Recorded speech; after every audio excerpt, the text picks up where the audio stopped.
A todos aqueles que estão assistindo esse vídeo, que a graça e a paz de nosso Senhor Jesus e de nosso Deus e Pai estejam presentes na sua vida, estejam presentes também na vida de sua família. Sejam todos bem-vindos a mais uma pregação. Que o único Deus, através de Jesus Cristo, abençoe e guarde a sua vida. Mas antes de iniciar o nosso tema, eu tenho um pedido a você. Se você que assiste essa pregação tem alguma dúvida sobre algum tema, você pode escrever aqui embaixo nos comentários, pode entrar em contato comigo também por redes sociais, para que assim eu peça a direção de Deus e apenas a Bíblia possa lhe instruir e fazer com que você aprenda sobre sua dúvida. Então esse é o nosso recado. Vamos começar agora o nosso tema, que é: por que me chamais Senhor, Senhor, e não faz o que eu vos digo? Vamos abrir em Lucas 6, 46, que diz assim: por que vocês me chamam Senhor, Senhor, e não fazem o que eu digo? Para que Jesus seja o seu Senhor, você tem que obedecer o que ele diz. É isso que a Bíblia está dizendo. Então vamos aprender hoje como obedecer o que Jesus nos diz e o que ele quer que nós façamos.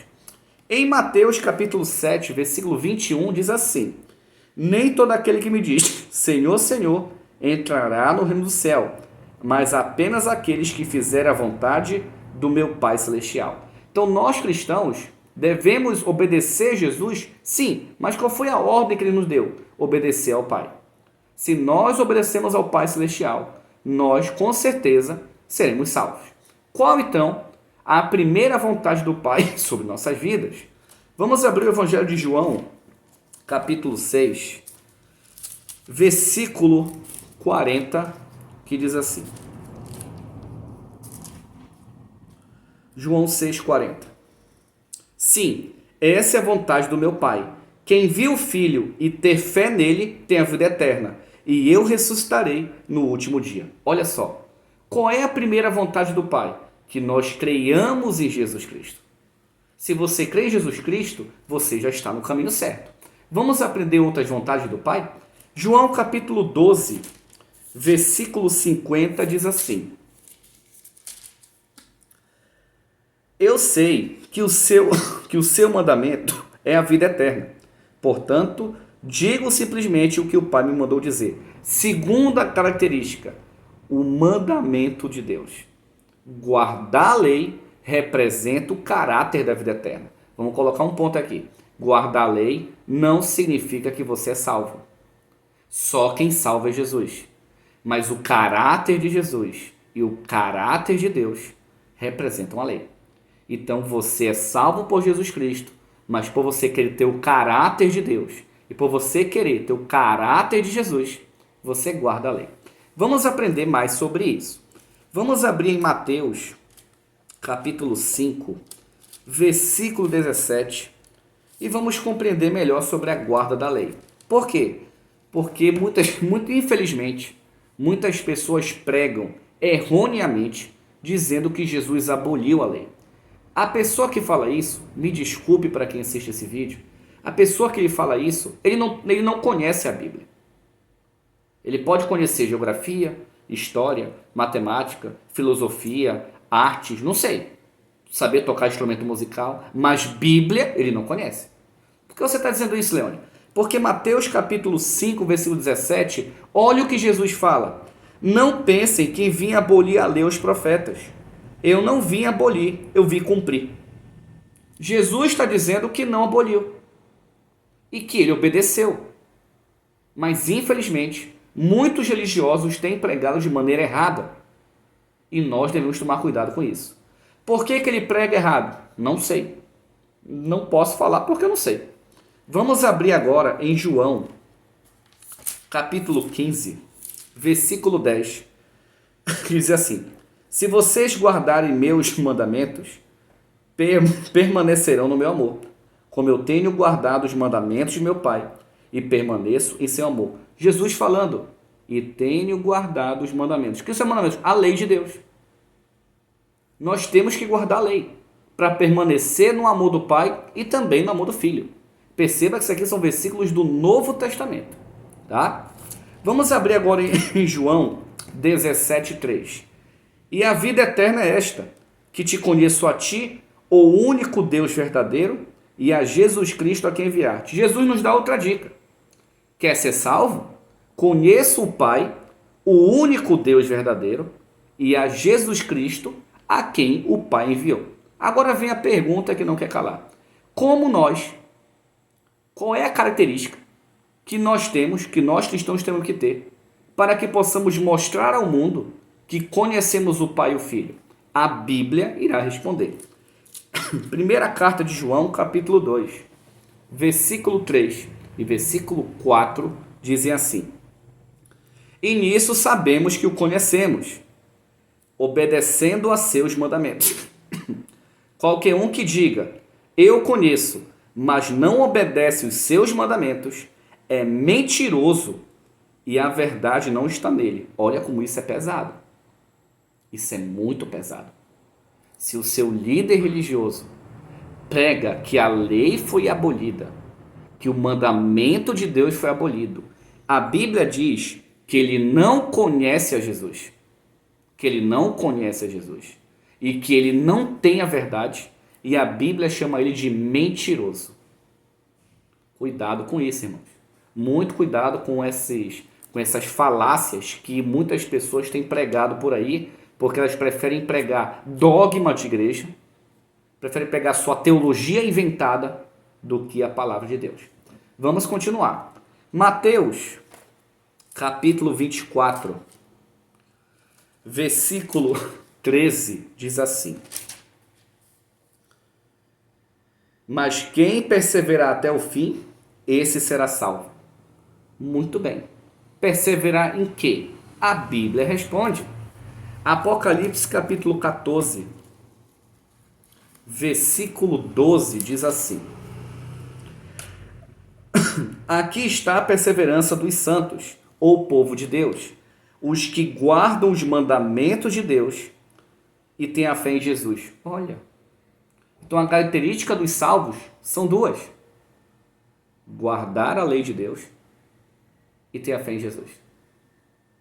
Vamos abrir mais um. Apocalipse capítulo 22, versículo 14. Esse versículo, ele tem um erro de tradução. Tá? O tradutor de sua Bíblia Ferreira de Almeida, ele não sabia muito bem o hebraico, mas não sei o motivo de nunca ter sido corrigido.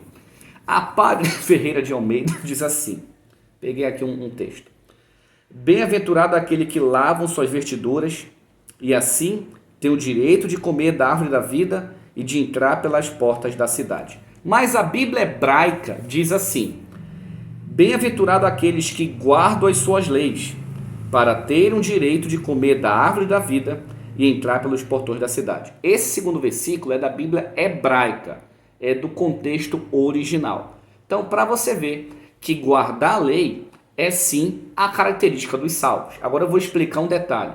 Espera aí, então a lei me salva? Não, a lei não salva. Você é salvo por Jesus, porque essa é a vontade de Deus, e também a vontade de Deus é fazer com que você guarde a lei. Vou dar um exemplo aqui para você. A lei se encontra em Êxodo capítulo 20, versículo 3 a versículo 17. Primeiro mandamento: não terás outros deuses diante de mim. Não tem outros deuses. Segundo mandamento: não faça para ti imagem de escultura, nem que há em cima dos céus, nem embaixo na terra, nem nas águas. Não as adore, não lhe des culto. Terceiro mandamento diz assim: não tomarás o nome do Senhor teu Deus em vão. Quarto mandamento: lembra-te do sábado para santificar. Quinto mandamento: honra teu pai e tua mãe, né? Aí tem: não matarás, não adulterarás, não furtarás, não dirás falso testemunho e não cobiçarás. Esses são os mandamentos. Eles representam o caráter do pai, a mudança de vida. Você quer ver um exemplo? Vamos lá. O Alex casou com a Maria. O Alex, ele não tem conhecimento bíblico, era uma pessoa totalmente perdida dos caminhos de Deus. E ele aceita Jesus e aprende que adulterar é errado, porque a lei diz: não adulterarás.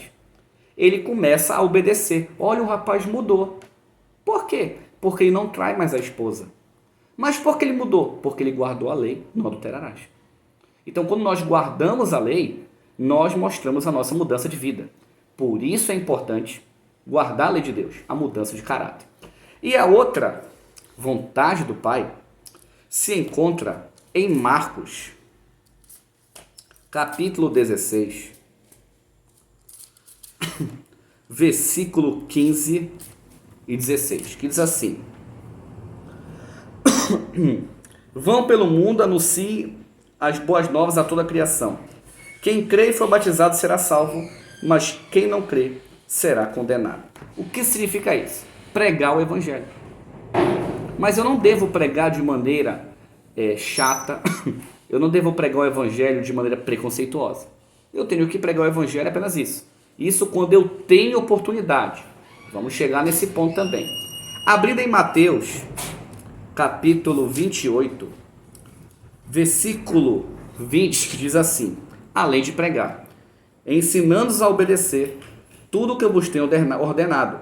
E lembre-se, estarei sempre com vocês até a consumação dos séculos. O que significa isso? Que além de pregar o evangelho, eu tenho que ensinar a pessoa a ensinar, eu tenho que ensinar a pessoa a guardar tudo aquilo que Deus deseja. Então não é só pregar, batizou e vou largar de mão. Não, eu tenho que ensiná-la até o último dia de vida. Eu tenho pessoas que, graças a Deus, eu levei ao batismo e até hoje eu as ensino. Eu não larguei elas. Elas vão ser meus pupilos até meu último dia de vida. Tá? Ou se morrerem antes também. Tá? Então, Deus manda ensinar. Então, não é só batizar e largar. Temos que dar testemunho bíblico. Não é do eu acho, do eu penso, porque a igreja diz isso, porque não é isso. Testemunho de acordo com a Bíblia. Vamos abrir agora em Romanos 12, versículo 1 e 2, e verificar um pouco mais sobre o que o Pai deseja.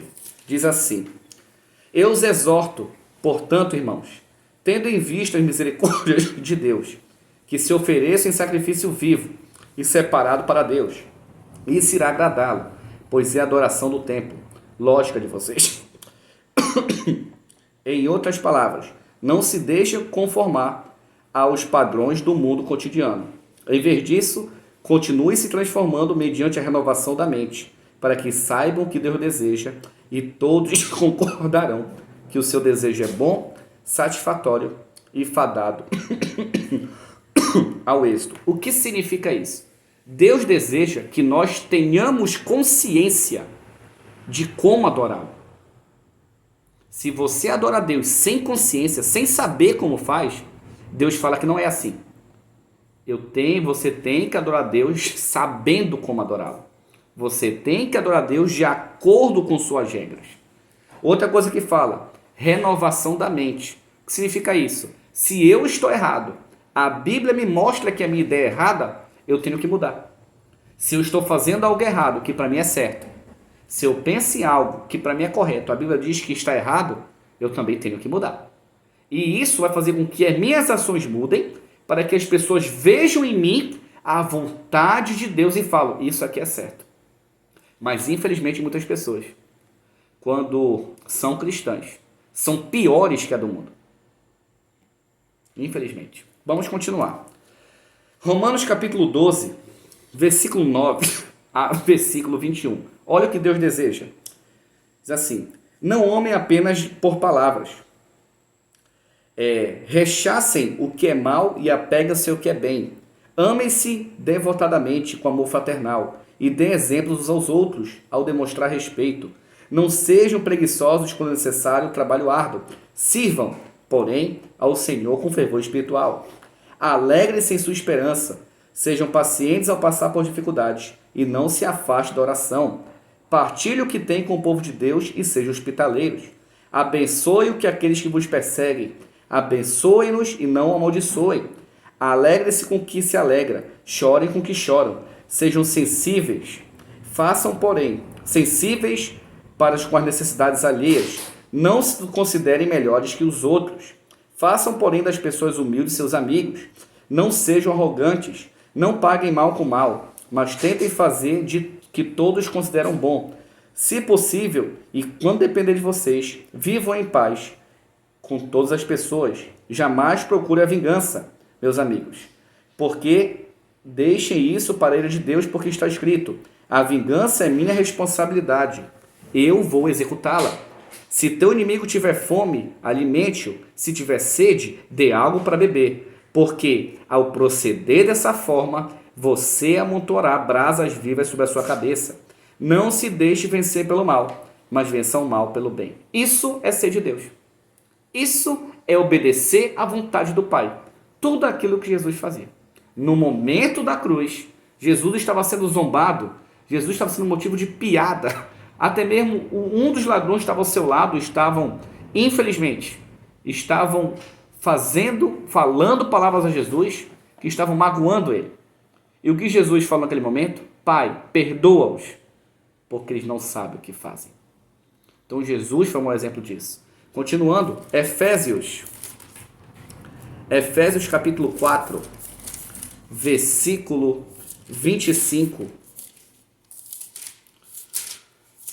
a 32 diz assim: portanto, despido-se da mentira, falem todos a verdade a seu próximo, porque estão intimamente relacionados uns com os outros, como parte de um corpo. Irai-vos, mas não pequeis, não deixem o sol se pôr sobre a vossa ira, de outra forma darão lugar ao adversário. O ladrão deve parar de roubar, em vez disso, deve viver honestamente, por esforço próprio. Dessa forma será capaz de partilhar com necessitados. Que nenhuma linguagem prejudicial saia da sua boca, apenas boas palavras que possam auxiliar, palavras benéficas ao ouvinte. Não causem tristeza ao Espírito de Deus, porque ele os marcou com sua propriedade até o dia da redenção final. Livre-se de toda amargura, rancor, ira, agressividade e calúnia, além de toda maldade. Em vez disso, sejam bondosos uns com os outros, compassivos e perdoem-se mutuamente, como Deus os perdoou através de Jesus. Isso é ser de Deus. Vamos abrir. Efésios 5, de 1 a 8 diz assim: portanto, imitem a Deus como filhos amados e vivam em amor, como também o Messias nos amou. Na verdade, ele se entregou a nosso favor como oferta, como sacrifício de aroma suave e oferecido a Deus. Entre vocês não se deve nem mencionar imoralidade sexual, ou qualquer tipo de impureza ou ganância. Essas coisas são totalmente impróprias para o povo santo de Deus. Vocês também devem deixar de lado a obscenidade, as conversas tolas e a linguagem obscena. Em vez disso, devem dar graças, pois estejam certos disso. Nenhuma pessoa sexualmente imoral, impura ou gananciosa, isso é, o idólatra, não tem parte no reino de Deus nem de Cristo. Que ninguém os engane com conversas inúteis. Por causa dessas coisas, o juízo de Deus vem sobre os desobedientes. Portanto, não se associem com eles. Então nós percebemos que isso aqui é ser de Deus. Colossenses capítulo 4, versículo 5 diz assim: comportem-se de forma sábia com os de fora, aproveitando toda oportunidade. O que significa isso? Que eu não devo sair pregando feito um chato na rua. Eu tenho que pregar quando eu tiver a oportunidade, quando Deus me der essa oportunidade. E para encerrarmos, primeira carta de Paulo a Timóteo, capítulo 4, versículo 16, diz assim: preste atenção em si mesmo e no ensino, permanecendo nele, porque desse modo você salvará a si mesmo e a todos aqueles que estão lhe ouvindo. O que significa isso? Que nós cristãos devemos permanecer apenas na verdade bíblica e viver essa verdade, para que não somente a mim, mas vocês também que me escutam, possam ser salvos. Que Deus continue abençoando a sua vida, que possamos ter aprendido mais sobre fazer a vontade do Pai, que é obedecer também o pedido de Jesus. Então que Deus te abençoe, um ósculo santo a todos.